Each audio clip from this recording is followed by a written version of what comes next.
وَلْتَكُن مِّنكُمْ أُمَّةٌ يَدْعُونَ إِلَى الْخَيْرِ وَيَأْمُرُونَ بِالْمَعْرُوفِ وَيَنْهَوْنَ عَنِ الْمُنكَرِ وَأُولَئِكَ هُمُ الْمُفْلِحُونَ۔ السلام علیکم ورحمۃ اللہ وبرکاتہ۔ بسم اللہ والحمد للہ والصلاۃ والسلام علی رسول اللہ وعلی آلہ وصحبہ ومن والہ وبعد۔ آج 11 فروری 2024 جامع مسجد اہل حدیث وانمباڑی میں صوبائی جمعیت اہل حدیث تمل ناڈو اور پانڈیچری کے ناظم محترم فضیلت الشیخ عبدالواحد مدنی حفظہ اللہ کی سرپرستی میں آپ کے بیچ یہاں آج کے اس سالانہ اجتماع میں پروگرام میں آنے کا شرف حاصل ہوا ہے۔ اس موقع پر پروگرام کا آغاز ہونے سے پہلے صبح کے سیشن میں جو سوالات کی چھوٹی سی مجلس منعقد کی گئی ہے، اس میں اللہ تعالیٰ کی مدد مانگتے ہوئے اس کی توفیق کا سوال کرتے ہوئے سوالات کے جوابات دیے جائیں گے۔ سوالات کے جوابات کے سلسلے میں آپ جانتے ہیں کہ اہل سنت والجماعت کا، سلف امت کا، منہج اہل حدیث کا اصول یہ ہے کہ سوالات کے جوابات کتاب و سنت اور سلف امت کے منہج کی روشنی میں دیے جائیں۔ جن سوالات کے جوابات نہ معلوم ہو اس کا آدھا جواب دیا جائے، یعنی کہہ دیا جائے لا ادری، میں نہیں جانتا۔ تو سوالات کے جوابات یا تو پورے ہیں اور یا تو آدھے ہیں، یعنی سوال کا جواب اگر ہے تو ٹھیک ہے، نہیں ہے تو آدھا جواب ہے لا ادری، میں نہیں جانتا۔ خیر، اللہ سے دعا ہے کہ اللہ تعالی ہم سبوں کو خیر کی توفیق عطا فرمائے۔ دوسری جو بات ہے وہ یہ ہے کہ سوالات اگر لکھے ہوں گے کاغذ پر تو جواب دینے سے پہلے سوال بھی پڑھا جائے گا، کیونکہ اگر لکھا ہوا نہیں ہوگا، آپ اورلی بولیں گے تو اس کا نقصان یہ ہوگا کہ جواب آ جائے گا ریکارڈ میں اور سوال کیا ہے وہ نہیں آئے گا ریکارڈ میں۔ تو کبھی کبھی سننے والے کو تشویش ہوتی ہے کہ سوال کیا تھا جس کا جواب دیا جا رہا ہے۔ تو اگر لکھا رہے کاغذ میں تو ایسے بھی آسان ہے، کیونکہ پڑھ کر کے جواب دے دیا جائے۔ تو سوالات آپ حضرات لکھ لیں، لکھ کر کے دے دیں۔ اتحاد امت پر کیا سب جماعتوں کے ساتھ مل کر کام کیا جا سکتا ہے؟ یہ سوال یہ ہے، اتحاد امت پر کیا سب جماعتوں کے ساتھ مل کر کام کیا جا سکتا ہے؟ اس میں 3 باتیں بہت بنیادی ہیں۔ ایک بات ہے اتحاد امت، اور دوسری بات ہے سب جماعتیں، اور تیسری چیز ہے مل کر کام کرنا۔ اس کو سمجھنے کی بہت سخت ضرورت ہے۔ سب سے پہلی بات کہ اتحاد امت کا معنی کیا ہے؟ اتحاد امت میں سب سے جو بنیادی چیز ہے وہ یہ ہے کہ سب ایک راہ پر آ جائیں تو امت میں اتحاد ہوگا۔ الگ الگ نظریے، الگ الگ عقیدے، الگ الگ فکر کے ساتھ، الگ الگ رائے کے ساتھ کہیں اکٹھا ہو جائیں تو اس کو اتحاد نہیں کہا جاتا۔ جب تک فکر، عقیدہ، سوچ، نظریہ، راستہ ایک نہ ہو تب تک اسے اتحاد کہتے ہی نہیں۔ اگر ایسے اتحاد کو سمجھا جائے گا کہ ہر آدمی اپنے الگ الگ عقیدے پر رہے، الگ الگ نظریے پر رہے، الگ الگ سوچ پر رہے، اور صرف ایک جگہ بیٹھ جائیں، جمع ہو جائیں، اس کو اتحاد کہتے ہیں۔ تو آپ سیاسی پارٹیوں کو دیکھ لیں سمجھنے کے لیے، مثال سیاسی پارٹیوں کو دیکھ لیں، ہر ایک الگ الگ نظریے کے ساتھ، ایک دوسرے کے دشمن ہیں، ایک دوسرے کے مخالف ہیں، لیکن سب اکٹھا بیٹھتے ہیں، تو کیا اس کو اتحاد کہا جائے گا؟ اتحاد نہیں کہا جائے گا۔ تو اتحاد اس وقت ہوتا ہے جب ہدف ایک ہو، ٹارگٹ ایک ہو، فکر ایک ہو، نظریہ ایک ہو، مشن ایک ہو، کوشش ایک ہو، تو اسے اتحاد کہا جاتا ہے۔ اگر ایک نہیں ہو، الگ الگ فکر اور رائے رکھنے والے اکٹھا ہو جائیں تو اس کو اتحاد نہیں کہتے ہیں، اسے بھیڑ کہتے ہیں۔ وہ بھیڑ ہے، وہ گیدرنگ ہے۔ اتحاد اس وقت ہوتا ہے جب آپ کی وہی سوچ ہے، میری وہی سوچ ہے، زید کی وہی سوچ ہے، عمر کی وہی سوچ ہے، ایک سوچ پر سب اکٹھا ہوں گے، ایک عمل پر سب اکٹھا ہوں گے تو اتحاد ہوگا. اب اتحاد امت کا اتحاد یعنی امت کا ایک ہو جانا، یعنی امت کا ایک عقیدے پر آ جانا، امت کا ایک راہ سنت پر آ جانا، امت کا راہ سلف پر آ جانا، یہ اتحاد امت ہے. جو راستہ قرآن نے دیا، جو راستہ سنت نے دیا، جو راستہ صحابہ کرام چلتے رہے، ان پر چلنا ہی اتحاد ہے. اگر سب اسی پر چلیں گے تو امت میں اتحاد ہو جائے گا. اتحاد اور اتحاد کا اپوزٹ، اس کو سمجھنے کے لیے اسی دور میں پلٹ کر جانے کی ضرورت ہے. اسی دور میں قرآن کریم اترا، نبی کریم صلی اللہ علیہ وسلم کی حدیثیں آئیں، آپ نے شرح فرمائی، آپ کے صحابہ کرام نے سمجھا، سیکھا، عمل کیا. آپ بتائیے کہیں کوئی ٹکراؤ تھا؟ کہیں کوئی پارٹی تھی؟ کہیں کوئی فرقہ تھا؟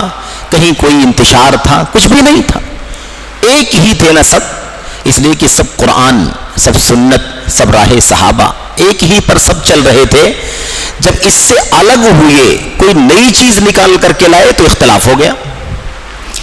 ایک فرقہ نکلا خارجیت کا، خروج کرنے والا، جو سب سے پہلے اللہ کے نبی کو ہی کہنے لگا کہ آپ انصاف نہیں کر رہے.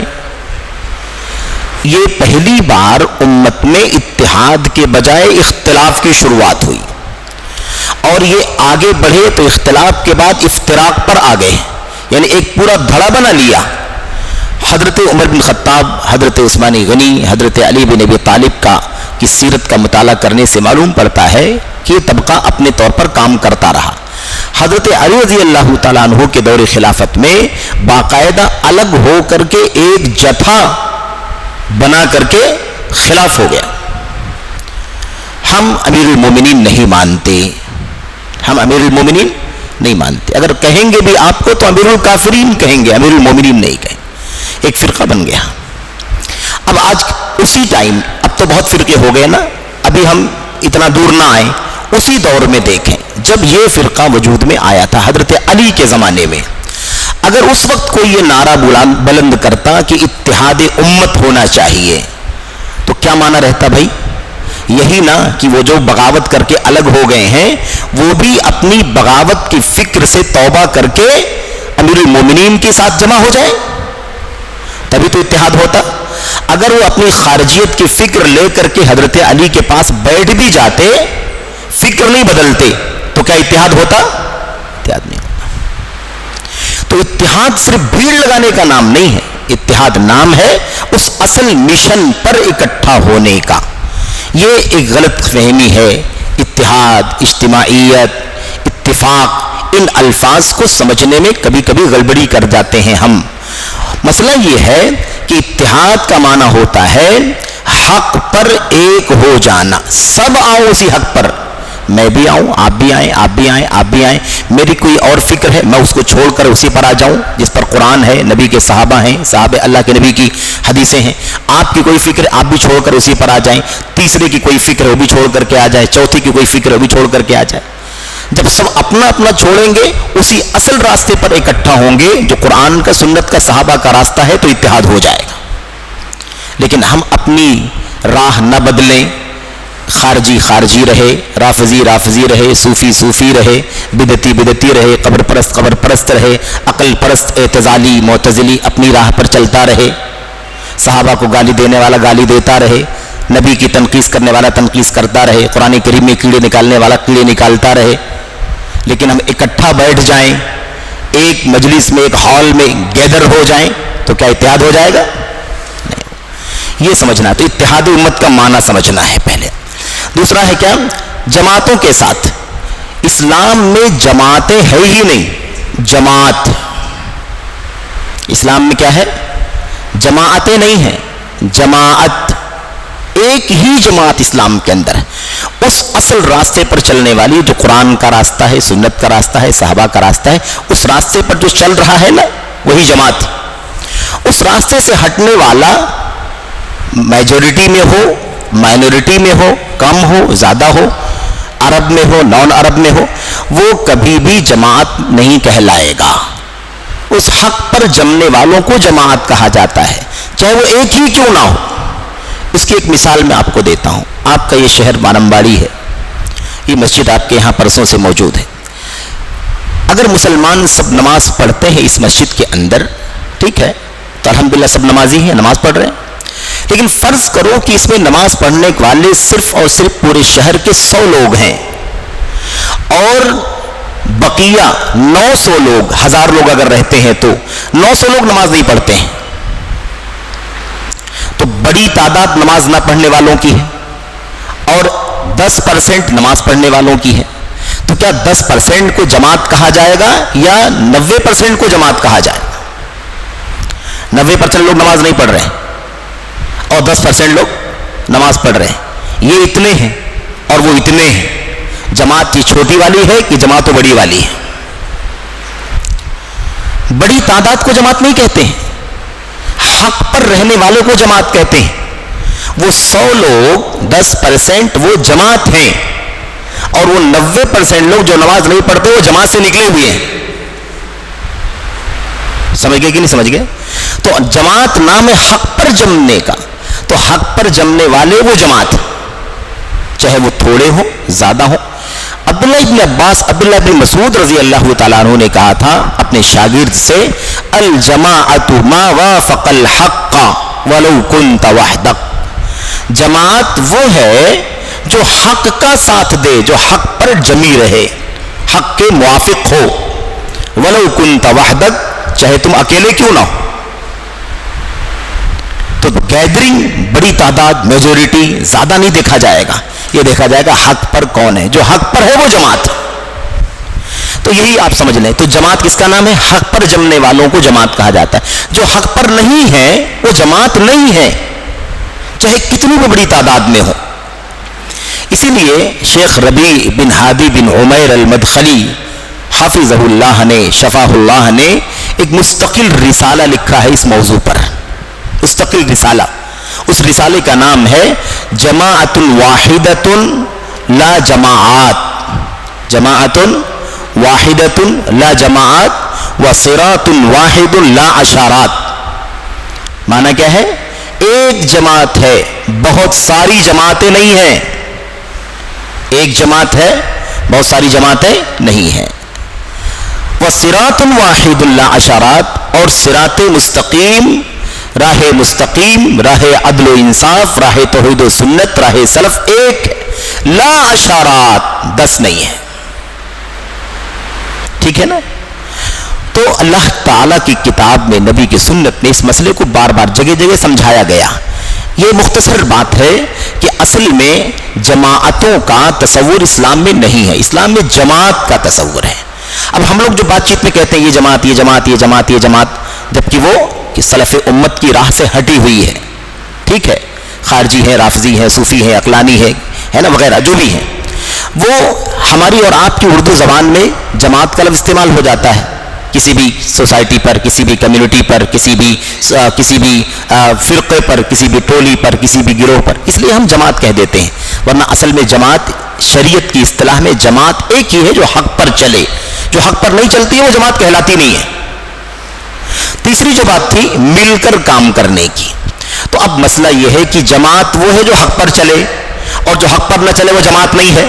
تو حق ناحق کے ساتھ کیسے مل کر کام کر سکتا ہے؟ حق ناحق کے ساتھ کیسے مل کر کے کام کر سکتا ہے؟ اس کی مثال یہ ہے کہ آپ توحید کے دائی ہیں، آپ سنت کے دائی ہیں، آپ راہ سلف صحابہ کرام تابعین و خیر القرون کے مشن کے دائی ہیں.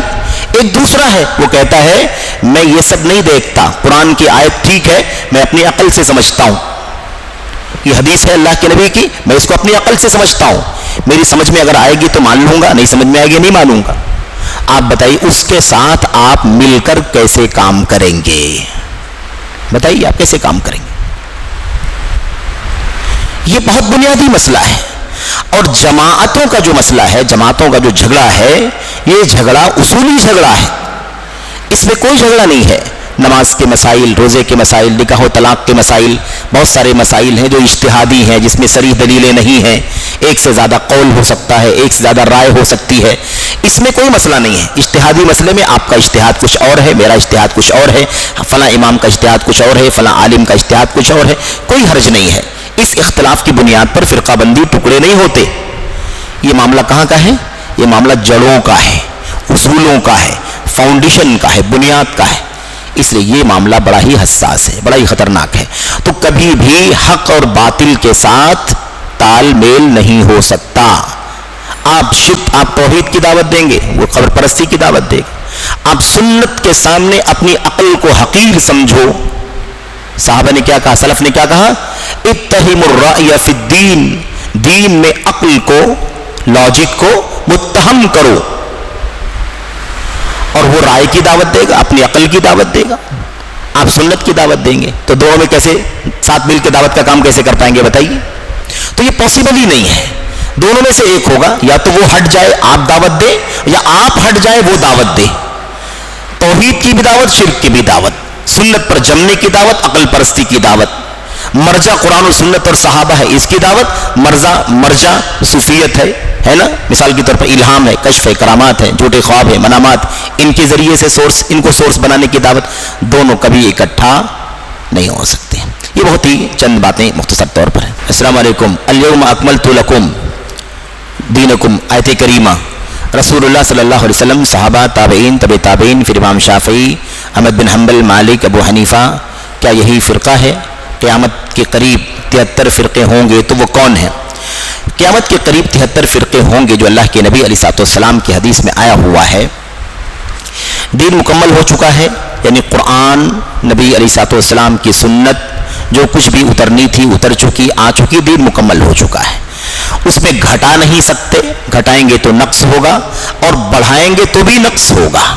تو گھٹایا بھی نہیں جا سکتا، بڑھایا بھی نہیں جا سکتا۔ اب اس میں سوال یہ ہے کہ یہ حنفی، شافعی، مالکی، حنبلی، یہ کیا فرقہ ہے؟ یہ فرقہ اس معنی میں ہے، اس کو اچھی طرح سمجھیں، خلط ملط نہیں کرنا۔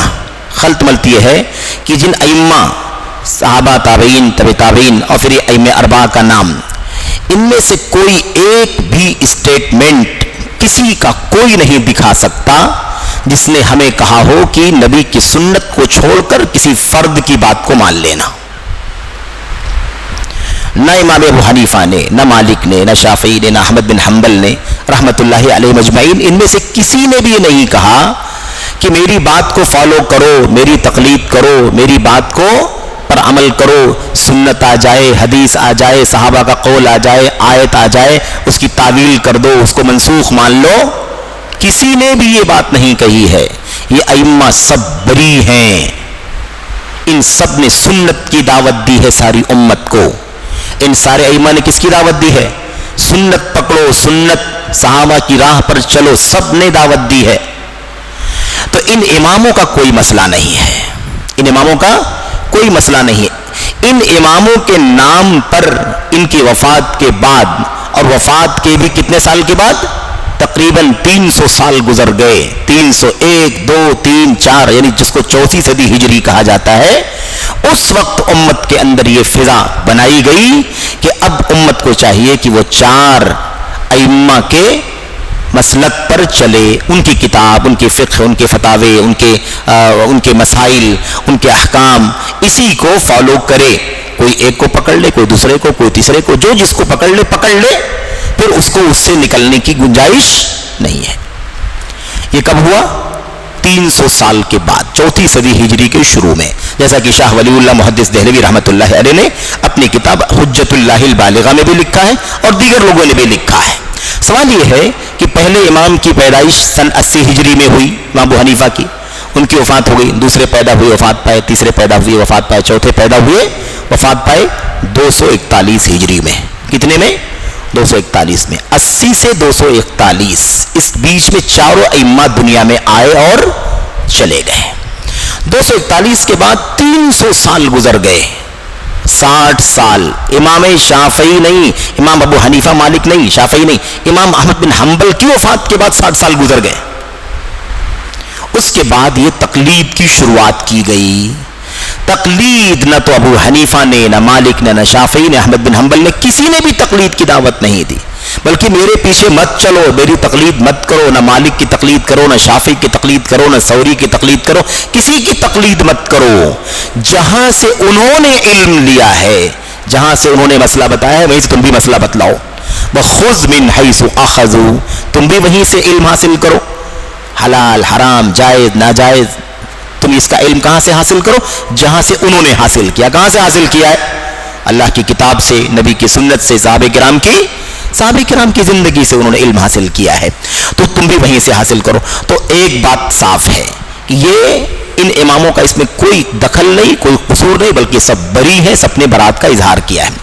اب ان کی وفات کے بعد جو تقلید کی فضا بنا دی گئی اور کہا جانے لگا کہ کسی بھی شخص کے لیے جو کسی امام کو فالو کرتا ہے، اولاً تو ہر آدمی کو کسی نہ کسی امام کو ہی فالو کرنا ضروری ہے. یہ جو ذہن بنایا گیا بے دلیل بات ہے، بے دلیل بات. نہ قرآن، نہ سنت، نہ صحابہ، نہ تابعین، نہ ائمہ، کسی نے یہ بات نہیں کہی اور کوئی کہہ بھی نہیں سکتا. دوسری بات یہ طریقہ کہ اب جو جس امام کو فالو کرتا ہے اس سے نہیں نکل سکتا، اس پر واجب ہے. بلکہ لوگوں نے جرأت کر کے یہاں تک کہا کہ چاروں اماموں کی تقلید پر اجماع ہو چکا ہے. اگر یہ بات صحیح بھی ہو کہ کسی نے اجماع کیا ہے، کسی دور میں اجماع کیا گیا ہے، تو بھی یہ اجماع ناقابل اعتبار ہے. یہ اجماع ناقابل اعتبار ہے کیونکہ قرآن، سنت، صحابہ کرام کی سیرت کی زندگی پر عمل کرنا، قرآن کی تعلیم، سنت کی تعلیم، صحابہ کی تعلیم، کیسے اس کے خلاف اجماع کو قبول کیا جا سکتا ہے؟ یہ اجماع کا دعویٰ یہ درست نہیں ہے. ایک بات.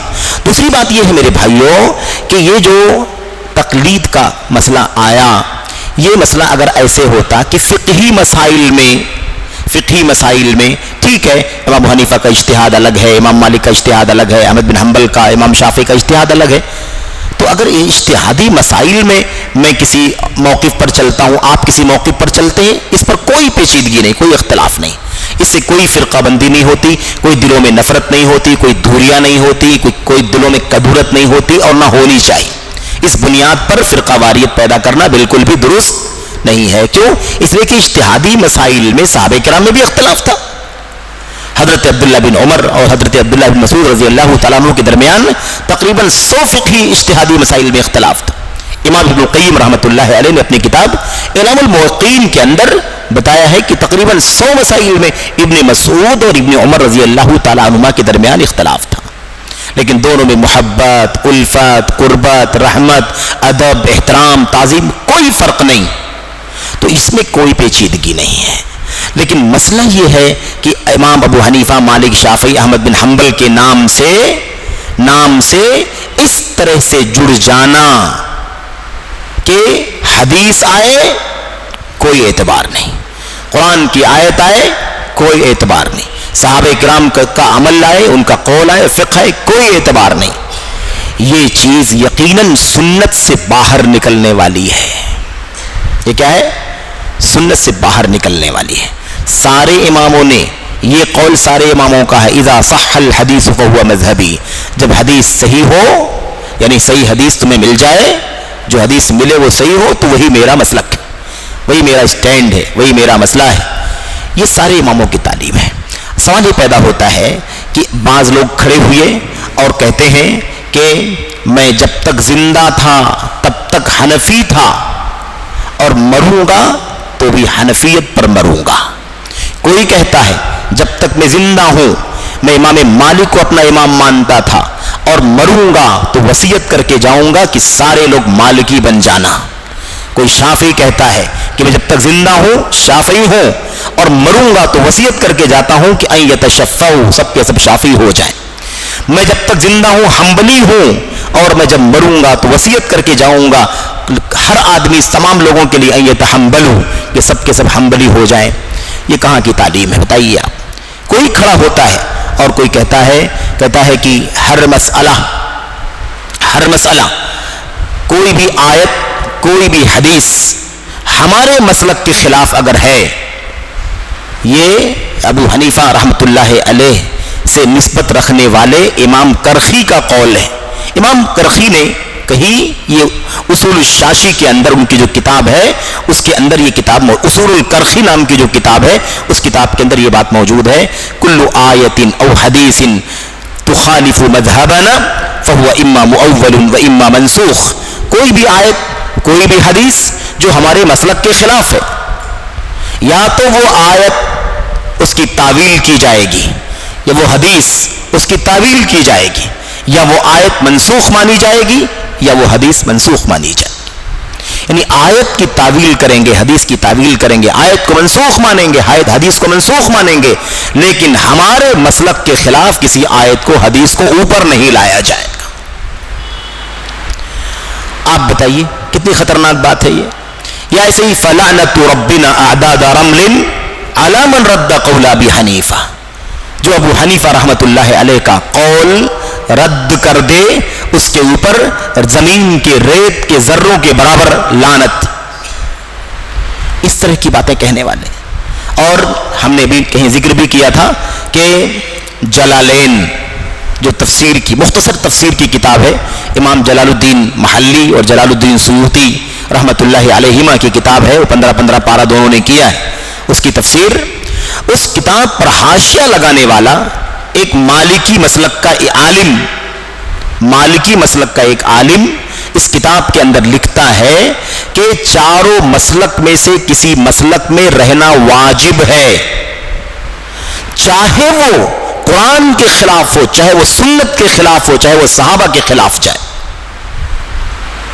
اس لیے کہ چاروں مسلک سے باہر نکلنا یہ کفر ہے دین کے اندر۔ استغفر اللہ۔ برداشت کریں گے آپ اس کو؟ اگر یہ فرقہ نہیں ہے، یہ جو بات چل رہی ہے آپ کے سامنے، اگر یہ فرقہ نہیں ہے تو پھر دنیا میں کوئی فرقہ نہیں ہے۔ سمجھ رہے ہیں نا؟ یہ اصل میں سمجھنے کی بات ہے۔ ورنہ جو فقہ کے اجتہادی مسائل ہیں نا اماموں کے بیچ میں، اس پر کوئی نہیں کہتا کہ یہ فرقہ ہے، یہ غلط ہے، یہ اجتہادی مسائل ہیں، ہر زمانے میں رہے۔ تو یہ جو کہہ رہے ہیں نا کیا یہ 73 فرقے ہیں؟ 73 فرقوں کے بارے میں اللہ کے نبی جو بیان فرمایا ہے وہ یہی فرمایا ہے کہ 73 فرقوں میں سے 72 جہنم میں جائیں گے، ایک جنت میں جائے گا۔ جو 72 جہنم میں جائیں گے اس کے بارے میں اللہ کے نبی نے کہا بھی نہیں ہے اور اس کا یہ معنی بھی نہیں ہے کہ وہ جہنم میں جائیں گے تو ہمیشہ ہمیش کے لیے چلے جائیں گے۔ نہیں، ایسا نہیں ہے کہ اس میں ہمیشہ ہمیش کے لیے جہنمی ہو جائیں گے۔ ہر ایک اپنے اپنے انحراف، اپنی اپنی ضلالت، اپنی اپنی حق سے دوری کے اعتبار سے جہنم کا مستحق ہوگا، اس کی سزا بھگتے گا اور پھر باہر نکالا جائے گا۔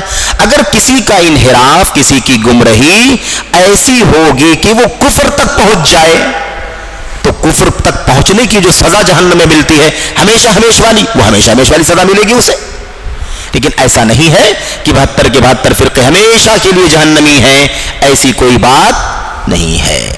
یعنی وہ جہنم میں سزا پائیں گے، جہنم میں سزا پائیں گے ضلالت کے اعتبار سے، گمراہی کے اعتبار سے، اور پھر سزا بھگتنے کے بعد باہر نکلیں گے۔ اگر کسی کی گمراہی کفر کی حد تک پہنچ جائے گی تو ہمیشہ ہمیش کے لیے جہنمی ہو جائے۔ یہ ہے اس کا مختصر طور پر تذکرہ۔ بسم اللہ الرحمن الرحیم۔ کیا کہا؟ السلام علیکم جماعت اہل حدیث، جماعت اہل حدیث اور جمعیت اہل حدیث کا فرق سمجھائیں۔ اچھا سوال ہے، اور بہت سارے شبہات، بہت سارے کنفیوژن، اس طرح کی باتیں لوگ کہہ کر کے پھیلاتے بھی ہیں۔ اس کی وضاحت یہ ہے کہ دیکھیے جماعت جو اہل حدیث ہے، یہ جماعت اہل حدیث تو اس وقت سے ہے جب سے اسلام ہے، جب سے حدیث ہے نبی کریم صلی اللہ علیہ وسلم کی۔ جماعت اہل حدیث کب سے ہے؟ جب سے اسلام ہے، جب سے قرآن ہے، جب سے نبی کی حدیث ہے، جب سے نبی کا فرمان ہے۔ غار حرا میں جو پہلی وحی آئی تھی نا، اقرأ بسم ربک الذی خلق، وہیں سے اہل حدیث ہے۔ کیونکہ حدیث کا معنی ہے قرآن بھی اور حدیث بھی، حدیث کا معنی ہے قرآن بھی اور حدیث بھی۔ اللہ تعالیٰ قرآن کریم میں فرماتا ہے اللہ نزل احسن الحدیث، اللہ تعالیٰ نے سب سے بہترین حدیث اتاری۔ کیا ہے وہ؟ قرآن کریم اور اللہ کے نبی صلی اللہ علیہ وسلم کی سنت جو اس کی تشریح ہے۔ تو اہل الحدیث، جماعت اہل الحدیث جو ہے نا، یہ جب سے اسلام ہے تب سے ہے۔ جمعیت اہل حدیث جو ہے وہ ملک کے اندر، وطن عزیز بر صغیر کے اندر جو ہمارا یہ ملک وطن ہے، جو متحدہ ہندوستان تھا، بعد میں بٹوارا ہو گیا، 47 میں استقلال ہوا، لیکن 1906 میں جمعیت اہل حدیث کی بنیاد قائم ہوئی، اور اس کا نام پہلے آل انڈیا اہل حدیث کانفرنس تھا، اور بعد میں اس کا نام جمعیت اہل حدیث یا مرکزی جمعیت اہل حدیث کا نام رکھا گیا۔ تو یہ جو جمعیت اہل حدیث ہے، اس کا مشن وہی جماعت اہل حدیث کا ہی مشن ہے، مشن میں کوئی فرق نہیں ہے۔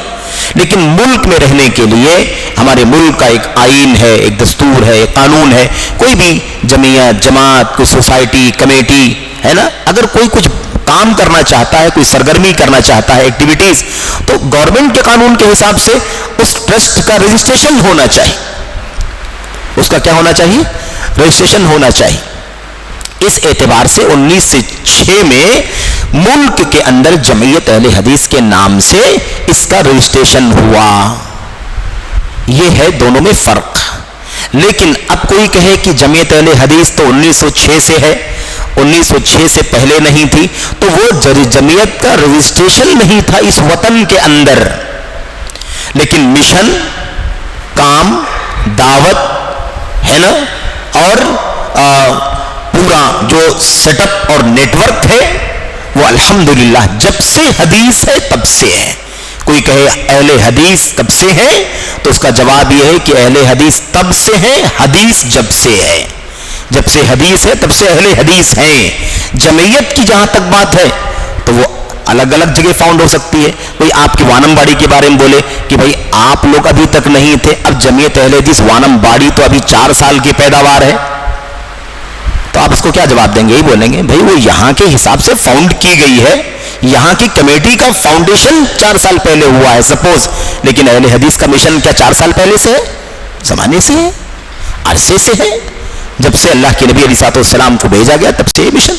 تو یہ فرق ہے جمعیت اہل حدیث اور جماعت اہل حدیث میں.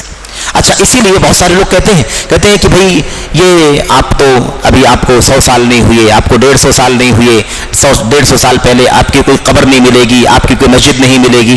تو ان بھائیوں کو سمجھانا ہے پیار سے.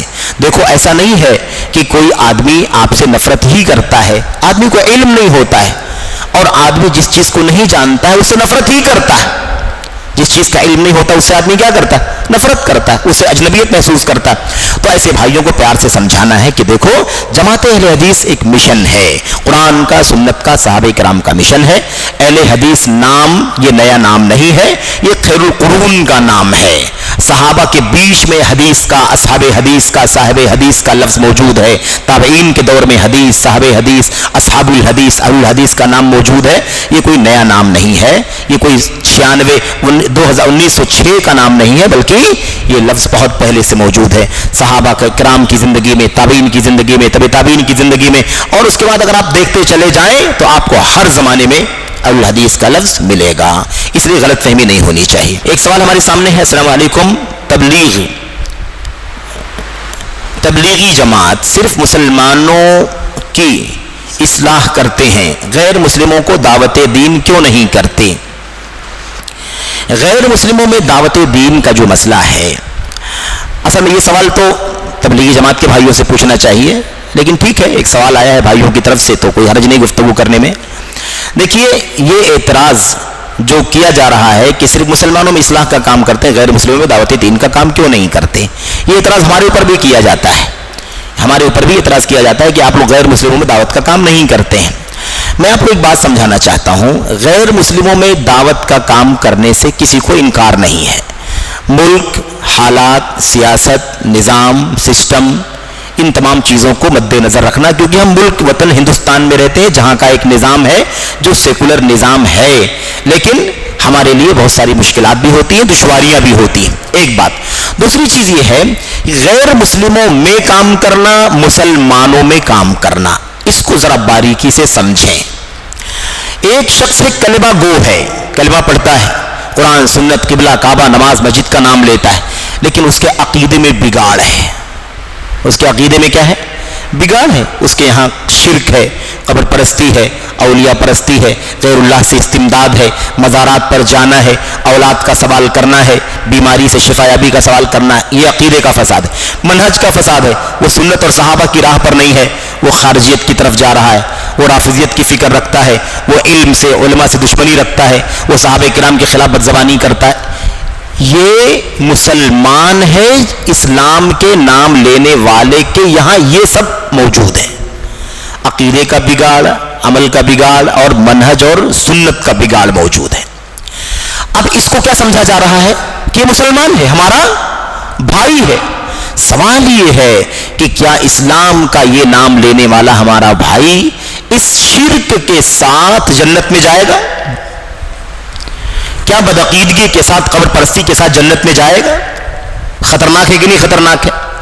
اگر عقیدے کے علاوہ اگر منہج کا فساد ہے تو کیا وہ جہنم کی آگ میں ڈالا نہیں جائے گا؟ اس کو سزا نہیں ملے گی؟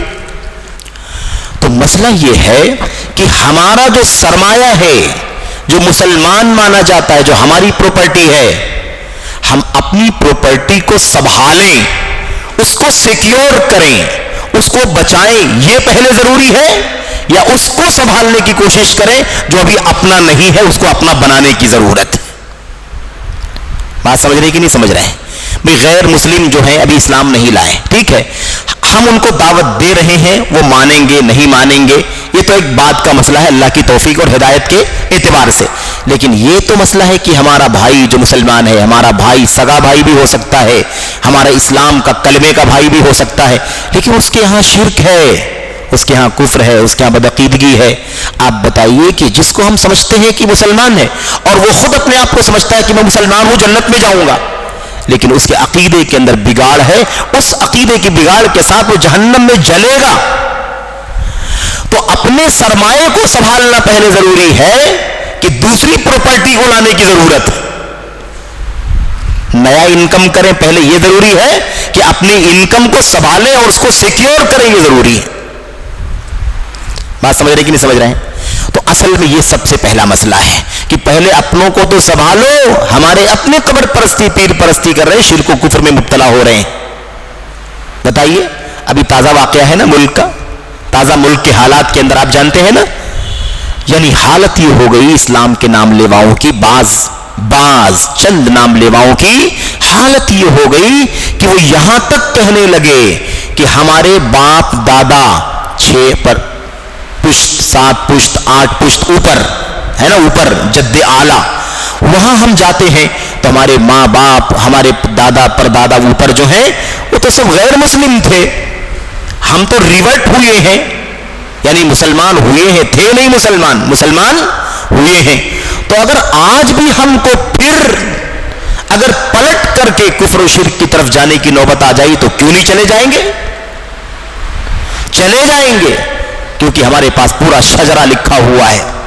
اور معاف کرنا میرے بھائیوں، آپ اگر وہ بیان سنیں گے، وہ پوری بستی کے لوگ اکٹھا ہو کر کے 70 سال 75 سال 60 سال 50 سال 40 سال، بہت زیادہ عمر کے لوگوں سے لے کر کے درمیانی عمر نوجوانوں تک بڑی تعداد میں موجود ہیں، پوری بستی کئی گاؤں کے لوگ موجود ہیں، اور میڈیا کو بیان دیتے ہیں کہ ہمارے پاس یہ پورا شجرہ لکھا ہوا ہے، یہ سب سارے غیر مسلم 7-8 پشتوں کے بعد اسلامی نام عبداللہ، عبد الرحمن، عبد الکریم، عبد الغفار، یہ 600 سال کے بعد بدلا، 500 سال کے بعد بدلا۔ اس سے کلیئر ہے کہ ہمارے باپ دادا نان مسلم تھے۔ اس لیے اگر آج ہماری اس بستی میں کوئی پھر سے ہم کو آئے اور اگر دیوی دیوتاؤں کی پوجا کرنے کی دعوت دے تو ہم کو پلٹنے میں کوئی دیر نہیں لگے گی۔ یہ حالت کس کی ہے؟ لا الہ الا اللہ محمد الرسول اللہ کے پڑھنے والوں کی، داڑھی چہرے پر سجی ہوئی ہے، مسجدیں موجود ہیں، 5 وقتہ نماز بھی پڑھتے ہیں، روزہ بھی رکھتے ہیں، حج و زکات بھی کرتے ہیں۔ آپ بتائیے ان کو سنبھالنا پہلے ضروری ہے یا کنکر شنکر کے پجاریوں کو اسلام کی دعوت دے کر کے لانے پہ انرجی لگانے کی ضرورت ہے، جس میں بہت سارے مشکلات بھی ہیں، بہت سارے اندیشے بھی ہیں، بہت سارے قانونی پیچیدگیاں بھی ہیں؟ سمجھ رہے ہیں نا؟ اس لیے یہ مسئلہ سمجھنے کی ضرورت ہے۔ تو خیر ہمیں اس سے انکار نہیں ہے، بلا شبہ غیر مسلموں کو دعوت دینی چاہیے، لیکن غیر مسلموں کو دعوت دینے کے سلسلے میں جو ملک کے آئین اور قانون میں پیچیدگیاں ہیں، مشکلات ہیں، اس کو سامنے رکھنا ضروری ہے۔ اور وہ تو مشکل ہے، جتنا مشکل آسان لگے اتنا کر سکتے ہیں تو قانون کے حساب سے اسلام کو نقصان نہ پہنچے، مسلمانوں کو نقصان نہ پہنچے، اسلام کے ساتھ کوئی چیز نہ جوڑ دی جائے، فتنے نہ آ جائیں، آزمائشیں نہ آ جائیں، اس سے بچتے ہوئے اگر آپ کر سکتے ہیں تو کریں۔ لیکن فتنہ مول لے لیں، فتنہ آ جائے، آزمائش میں آپ پڑ جائیں اور آپ کی اپنوں کے بیچ کی دعوت متاثر ہو جائے تو ایسا کام کرنے کی ضرورت نہیں۔ ان کو سمجھاؤ جو مسلمان کلمہ پڑھ کے قبر پر جاتے ہیں، کلمہ پڑھ کر کے بزرگوں کے سامنے جاتے ہیں، ان کو صحیح اسلام، صحیح توحید، ایمان، توحید خالص، اللہ کی خالص بندگی، عبادت، یہ بتانے کے سمجھانے کی ضرورت ہے۔ یہ پہلے نمبر پر ضروری ہے میرے بھائیوں، کیونکہ وہ کلمہ پڑھ کے جہنم میں ہمارا بھائی جا رہا ہے، پہلے اس کو بچانا ضروری ہے۔ قبر پرستی، السلام علیکم، قبر پرستی شرک ہے، معلوم ہو کر بھی علماء دین کیوں ملوث ہیں؟ قبر پرستی شرک ہے، اس میں کوئی شک نہیں ہے، قبر پرستی شرک ہے، اس میں کوئی شک نہیں ہے۔ ان الذین یستکبرون عن عبادتی سیدخلون جہنم داخرین، اللہ کے سوا کو پکارنا، قبر، شجر، حجر، سب غیر اللہ کی پوجا ہے اور یہ شرک۔ معلوم ہو کر، یعنی یہ معلوم ہے لوگوں کو، اس کے باوجود بھی علماء دین کیوں ملوث ہیں؟ اب اس کا جواب کئی طرح سے ہے۔ علماء دین کیوں ملوث ہیں؟ علماء دین کیا واقعی علماء دین ہیں یا نہیں ہیں؟ دین کسے کہتے ہیں؟ دین، اللہ تبارک و تعالیٰ فرماتا ہے ذالک الدین القیمہ، ذالک نہیں، کیا فرمایا؟ ذالک الدین القیم۔ اور سورۃ البینہ میں اللہ تبارک و تعالیٰ نے کیا فرمایا؟ وذالک دین القیمہ۔ دین، سورہ زمر میں اللہ نے فرمایا مخلصا لہ الدین، مخلصا لہ دینی، میرے دین کو خالص کرنا، دین کو خالص کرنا۔ دین کا معنی یہاں کیا ہے؟ دین کا معنی یہاں عبادت ہے، عبادت کو خالص کرنا، توحید کو خالص کرنا، اللہ تبارک و تعالیٰ کی سچی وحدانیت کو اللہ کے لیے خالص کرنا، یہ دین ہے۔ کیا ان علماء کو صحیح معنوں میں اللہ تبارک و تعالیٰ کی توحید کا پتہ ہے؟ جن لوگوں کے بارے میں آپ یہ پوچھ رہے ہیں میرے بھائی، آپ ان کی دعوتی، تعلیمی اور آج کل تصنیفات، تالیفات کے ساتھ ساتھ میڈیا، ان پورے کا سروے کر کے آپ دیکھ لیں، آپ کو ہر طرح کے مسائل پر کتابیں ملیں گی، لٹریچر ملے گا، ایکٹیویٹیز ملیں گی، سرگرمیاں ملیں گی۔ اگر آپ کو کوئی تعلیم، کوئی دعوت، کوئی سلیبس، کوئی نصاب، کوئی کتاب، لٹریچر اگر نہیں ملے گی تو آپ کو توحید الہ پر نہیں ملے گی، توحید الہ پر نہیں ملے گی۔ اور یہ موضوع، یہ موقع اس کا نہیں ہے کہ تفصیل میں جائیں، ورنہ اس میں کوئی شک نہیں ہے کہ ایسے بہت سارے فرقوں کے علماء ہیں جن کے عقائد میں یقیناً شرک موجود ہے، قبر پرستی موجود ہے، قبروں پر جا کر کے مراقبہ کرنے والے واقعات کھلم کھلا کتابوں کے اندر موجود ہیں، قدیم بھی اور قریب بھی، ماضی قریب کے اندر بھی، جو ابھی جلدی چند سالوں پہلے وفات پانے والے چند علماء ہیں، ایسے لوگوں کے یہاں بھی اگر آپ ان کی سیرت کو پڑھیں تو آپ کو ملے گا کہ وہ رائے پور میں کسی بزرگ کی قبر پر جا کر کے مراقبہ کیا کرتے تھے، کشف ہوتا تھا اور وہاں سے فیض حاصل کرتے تھے۔ اور بہرحال یہ تو بہت معروف موضوع ہے میرے بھائیوں کہ بہت سارے علماء کہ یہاں شرک اور قبر پرستی موجود ہے۔ تو اس کی وجہ یہی ہے کہ وہ صحیح معنوں میں توحید کا علم نہیں رکھتے ہیں، صحیح معنوں میں توحید خالص کا علم نہیں رکھتے۔ توحید خالص کا علم اگر ہوتا، کاش اگر توحید خالص کا علم ہوتا تو یہ کام نہیں کرتے۔ اسی طرح کے مواقع پر اکثر میں ذکر کرتا ہوں میرے بھائیوں کہ پوری دنیا میں اسلام کے نام لیوا جتنے بھی ہیں ان سب میں واحد جماعت اہل حدیث ہے جسے یہ شرف حاصل اللہ کی طرف سے کہ ان کے یہاں اپنی دعوت میں، تعلیم میں سب سے پہلے نمبر پر اگر کوئی چیز ہوتی ہے تو اللہ کی توحید خالص کی دعوت ہوتی ہے، تعلیم ہوتی ہے۔ اس لیے یہ کیوں ہے؟ اس لیے کہ انہیں توحید کا علم نہیں ہے، توحید کا علم نہیں ہے جس طرح سے علم توحید کا ہونا چاہیے۔ اس میں دو تین سوالات ہیں۔ کسی بھائی نے لکھا ہے وتر کی نماز میں دعائے قنوت پڑھنا افضل ہے یا نہیں؟ اگر مسجد میں قبرستان ہے تو نماز پڑھنا کیسا ہے؟ اگر سورہ فاتحہ نہ پڑھنے سے نماز یا رکعت ہوتی ہے یا نہیں؟ ایک ایک سوال دیکھتے ہیں، اس میں کچھ مسائل فقہی بھی ہیں۔ وتر کی نماز میں دعائے قنوت پڑھنا افضل ہے یا نہیں؟ وتر کی نماز میں قنوت ہی کی بات ہو رہی ہے نا، قنوت وتر کی، قنوت نازلہ کی بات چل رہی ہے، قنوت وتر کی بات چل رہی ہے، تو وتر کی قنوت میں وتر کی دعا، قنوت کی دعا پڑھی جائے گی۔ قنوت وتر میں، نماز وتر میں جو دعائے قنوت اللہ کے نبی نے سکھلائی ہے حضرت حسن رضی اللہ تعالیٰ عنہ کو، وہ دعا پڑھی جائے گی۔ اب اس میں تھوڑا سا اختلاف ہے علماء کا کہ رمضان میں کیا پورے رمضان پڑھا جائے یا رمضان میں کبھی پڑھا جائے کبھی نہ پڑھا جائے، تو اس کی ایک تفصیل ہے۔ بعض روایتوں سے پتہ چلتا ہے کہ 15 تاریخ کے بعد یعنی آدھا مہینہ گزر جانے کے بعد صحابہ کرام نہیں پڑھتے تھے، ہے نا، شروع میں پڑھتے تھے بعد میں نہیں پڑھتے تھے، یا غالباً بعد میں پڑھتے تھے پہلے نہیں پڑھتے تھے، تھوڑا سا مجھے اشتباہ ہے، یا ایسے ہی بہرحال کئی ایک سلف کے اقوال ہیں۔ اس کا خلاصہ علامہ البانی رحمۃ اللہ علیہ نے اپنی کتاب میں لکھا ہے کہ روایتوں کو جمع کرنے کے بعد جو رزلٹ نکلتا ہے، نتیجہ نکلتا ہے، وہ یہ نکلتا ہے کہ ہمیشہ قنوت کی دعا پڑھنے کا اہتمام کرنا اللہ کے نبی علیہ الصلوۃ والسلام کی سنت سے ثابت نہیں ہے۔ ہمیشہ دعا پڑھنے کا اہتمام اللہ کے نبی کی سنت میں ثابت نہیں ہے۔ یعنی معنی کیا ہے اس کا؟ حدیثوں کو جمع کرنے سے پتہ چلتا ہے کہ اللہ کے نبی کبھی پڑھتے تھے اور کبھی نہیں بھی پڑھتے تھے، تو کوئی حرج نہیں ہے، کبھی کبھی چھوڑ بھی دینا چاہیے، لیکن اصل پڑھنا ہی ہے۔ اصل کیا ہے؟ اصل پڑھنا ہے، کیونکہ دعا اللہ کے نبی نے باقاعدہ قنوت کی دعا پوچھی تھی حضرت حسن بن علی نے رضی اللہ تعالیٰ عنہما نے، تو اللہ کے نبی نے دعا سکھلائی تھی۔ اس کا مطلب دعا ہے اس جگہ پر، اس جگہ پر دعا ہے، اس لیے اللہ کے نبی نے سکھائی، لیکن پڑھنے کے معاملے میں کبھی کبھی چھوڑ بھی دینا چاہیے، کبھی کبھی چھوڑ بھی دینا چاہیے۔ یہ علامہ البانی رحمۃ اللہ علیہ نے اس کا خلاصہ بیان کیا کہ روایتوں کا نتیجہ یہ نکلتا ہے۔ اگر مسجد میں قبرستان ہے تو نماز پڑھنا صحیح نہیں ہے۔ میں یہ نہیں کہتا کہ وہ شرک ہے، قبر پرستی ہے، لیکن شرک کا وسیلہ اور ذریعہ ضرور ہے۔ اگر کوئی مسجد میں آ کر کے نماز اللہ کے لیے پڑھتا ہے لیکن مسجد میں قبر ہے، مسجد میں قبر ہے، تو اگر قبر کے لیے نماز نہیں پڑھتا، قبر والے کے لیے نماز نہیں پڑھتا ہے، تو مشرک نہیں ہے وہ، لیکن شرک کا وسیلہ ضرور ہے، شرک کا ذریعہ ضرور ہے۔ اللہ کے نبی علیہ السلام نے فرمایا تھا اللہم لا تجعل قبری وثنا یعبد، اللہ میری قبر کو بت نہ بنانا کہ اس کی پوجا کی جائے۔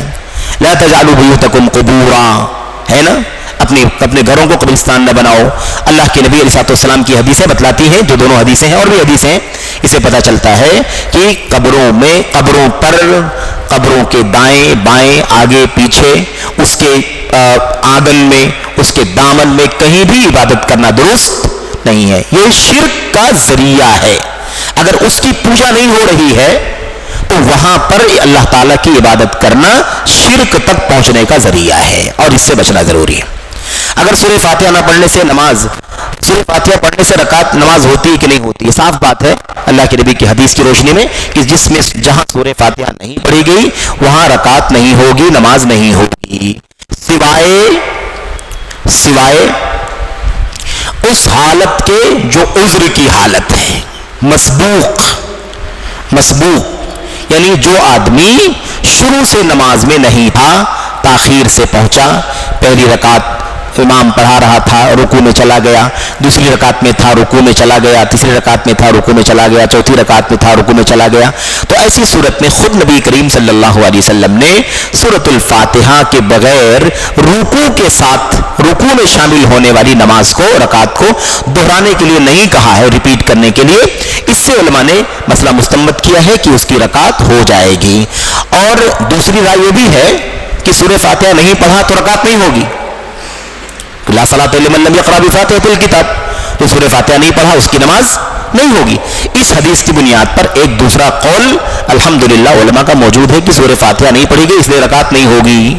دونوں رائے ہیں، اس میں جو زیادہ قریب رائے ہے، یعنی رائے کا مطلب اپنی رائے نہیں، یعنی موقف دلیلوں کی روشنی میں جو چیز باہر نکل کر کے آتی ہے، معتبر قول، راجح قول جو ہے وہ یہی ہے کہ سورہ فاتحہ اگر کسی آدمی نے لیٹ ہونے کی وجہ سے رکوع ملا اور اچھے سے ملا، یعنی رکوع میں شامل ہوا، کمر پیٹھ جیسے رکوع میں ہوتی ہے بالکل سیدھی کر کے وہ رکعت میں نماز میں شامل ہو گیا، اور اس کے بعد امام کے ساتھ بقیہ نماز پڑھی، تو ایسی صورت میں جو اس کی سورہ فاتحہ چھوٹ گئی ہے، اس چھوٹی ہوئی سورہ فاتحہ سے اس کی رکعت مکمل مانی جائے گی، اس کی رکعت کو نامکمل نہیں مانا جائے گا۔ یہ زیادہ راجح ہے۔ راجح ہونے کی وجہ کیا ہے؟ راجح ہونے کی وجہ ہے صحابہ کرام رضوان اللہ تعالی علیہم اجمعین کی فقہ اور ان کی سمجھ، ان کا عمل۔ عبداللہ ابن مسعود رضی اللہ تعالیٰ عنہ نے نماز پڑھی اور آپ کے ساتھ ایک اور ساتھی نے نماز پڑھی. امامت ہو رہی ہے, جماعت کھڑی ہے, امام نماز پڑھا رہا ہے, ابن مسعود رضی اللہ تعالیٰ عنہ اور ان کے ایک ساتھی, یہ دونوں آئے نماز میں شامل ہو گئے. شامل ہوئے تو امام رکوع میں چلا گیا, یعنی قیام نہیں ملا. جو سورۃ الفاتحہ کی جگہ ہے وہ قیام انہیں نہیں ملا. اب سلام پھیرنے کا ٹائم آ گیا, پہلی رکعت تھی وہ, قیام چھوٹ گیا, رکوع سے شامل ہو گئے. جب سلام پھیرنے کا ٹائم آیا, امام نے کہا السلام علیکم ورحمۃ اللہ, السلام علیکم ورحمۃ اللہ. امام کے ساتھ میں ابن مسعود رضی اللہ تعالیٰ عنہ نے سلام پھیر دیا, اور ان کے جو ساتھی تھے وہ کھڑے ہونے لگے, جیسے اب شیخ صاحب بیٹھے ہوئے ہیں, کھڑے ہونے لگے. تو ابن مسعود نے سلام پھیر کر فوراً ان کو روکا, بٹھا دیا, کھڑے نہیں ہونے دیا. سلام پھیرا انہوں نے تو ان کو سمجھایا, کہا ایسا ہے کہ رکعت ہو گئی, کہا تم کو الگ سے اس رکعت کو پورا کرنے کی ضرورت نہیں ہے, آپ کی رکعت ہو گئی. اب یہاں پر ابن مسعود رضی اللہ تعالیٰ عنہ کا باقاعدہ اپنے ساتھی کو رکعت پوری کرنے سے روکنا اور بٹھا دینا اور اس کے بعد کہنا کہ رکعت تمہاری ہو چکی ہے, یہ اس بات کی دلیل ہے کہ صحابہ کرام نے لا صلاۃ لمن لم یقرأ بفاتحۃ الکتاب کی حدیث کو جاننے کے باوجود جس کا قیام چھوٹ جائے, رکوع ملے, اس کے بارے میں صحابہ کرام کا یہی عقیدہ تھا کہ اس کی رکعت ہو جاتی ہے. اس میں زیادہ قریبی رائے یہی ہے, زیادہ راجح موقف انشاءاللہ یہی ہے. البتہ کوئی اگر پورا کرتا ہے تو کرے, ایسا نہیں کہ پورا کرنا منع ہے, بالکل وہ اولا ہے, وہ افضل ہے, وہ اصل ہے, لیکن بالکل گنجائش ہے کہ کوئی آدمی سورۃ الفاتحہ کے بغیر صرف رکوع سے نماز میں شامل ہوا ہے تو اس کی رکعت ہو گئی ہے, انشاءاللہ اس کی نماز مکمل ہے. ھذا ما عندی واللہ اعلم بالصواب. تدفین کے بعد اجتماعی دعا کی شرعی حیثیت کیا ہے؟ تدفین کے بعد اجتماعی دعا کی شرعی حیثیت, دیکھیے کوئی دلیل نہیں ہے. فیما اعلم, ایک چھوٹے علم کے اعتبار سے ہمارے پاس اس کی کوئی دلیل نہیں ہے. یعنی ہم نے جو کتابیں پڑھ رہے ہیں ہم الحمدللہ ان کتابوں میں کوئی ایسی دلیل نہیں ملی کہ تدفین کے بعد لوگ جمع ہو کر کے اکٹھا ہو کر کے دعا کریں, اجتماعی دعا. اور ایسی کوئی وضاحت بھی نہیں ملتی ہے کہ سب کو الگ الگ ہی کرنا ہے. روایت میں کیا ہے؟ اللہ کے نبی صلی اللہ علیہ وسلم نے فرمایا استغفروا لاخیکم واسألوا له التثبیت فإنه الآن يسأل. اے لوگوں, ساتھیوں, اپنے بھائی کے لیے اللہ سے مغفرت کا سوال کرو اور اللہ تعالی سے ثابت قدمی کی, اس کے لیے ثابت قدمی کی دعا کرو, کیونکہ ابھی اس سے سوال کیا جائے گا. دفن کرنے کے بعد ہٹیں گے, منکر نکیر سوال کریں گے. تو اللہ کے نبی نے کیا فرمایا؟ استغفروا واسألوا له التثبیت. کیا کرو؟ مغفرت کی دعا کرو اور ثابت قدمی کی دعا کرو. آپ نے جمع کا صیغہ استعمال کیا ہے, لیکن جمع کا صیغہ استعمال کرنے سے یہ لازم نہیں آتا ہے کہ اجتماعی طور پر دعا کی جائے. اچھا, اب اس سلسلے میں جو چیز یعنی رواج میں ہے وہ عام طور پر یہی ہے کہ لوگ اجتماعی دعا کرتے ہیں.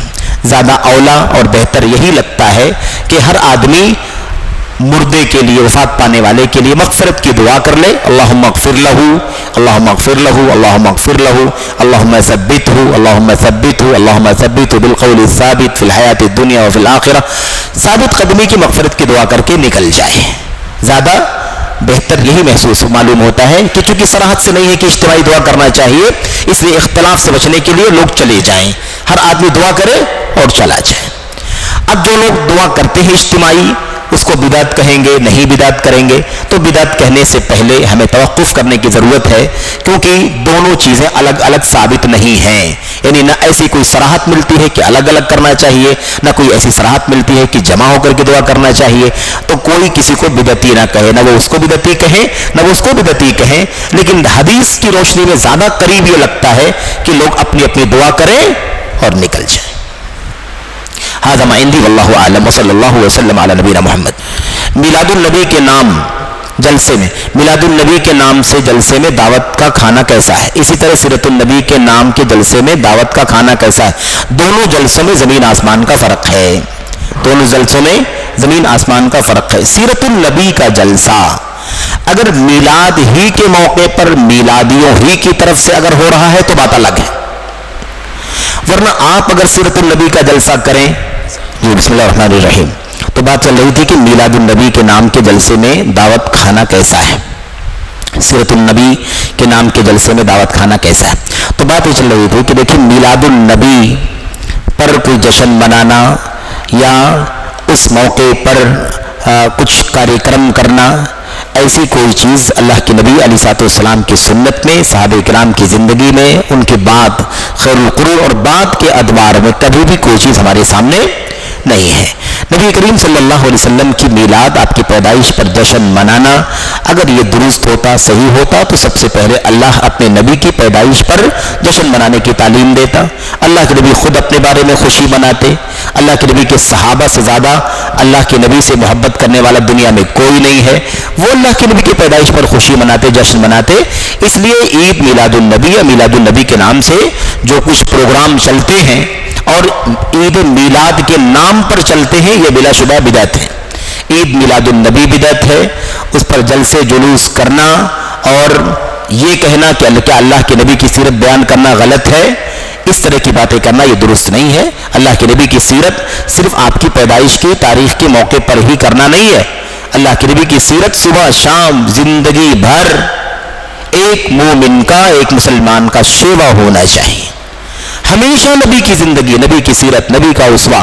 اور جو لوگ اس طرح کی بات کرتے ہیں ان کی زندگی میں نبی کا عقیدہ نہیں، ان کی زندگی میں نبی کا طریقہ نہیں، ان کی زندگی میں نبی علیہ الصلوۃ والسلام کی سیرت کا وہ گوشہ نہیں جو ہونا چاہیے.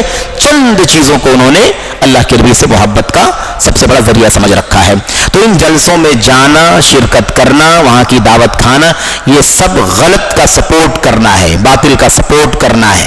ہمیں باطل کا سپورٹ کرنے سے بچنے کی ضرورت ہے. اس سے ہمارے عقیدے بگڑتے ہیں، ہماری سنت جاتی ہے اور ہم بدعت کی راہوں پر ڈھل جاتے ہیں. اور اگر آدمی نہ سنبھال لے اپنے آپ کو سنت کی راہ پر، تو خطرہ ہے کہ شیطان اس کے دل میں بدعت کا کوئی شبہہ ڈال دے اور پھر وہ شبہہ آدمی کی موت تو ہو جائے لیکن وہ شبہہ اس کے دل سے باہر نہ نکلے. اس لیے اس سے بچنے کی ضرورت ہے. نہیں کھانا چاہیے، نہیں جانا چاہیے. اس کے بعد ہمارے سامنے ایک پرچی میں کئی ایک سوالات ہیں، 3-4 سوالات. نمبر 1، مودودیت وہی ہے نا شیخ؟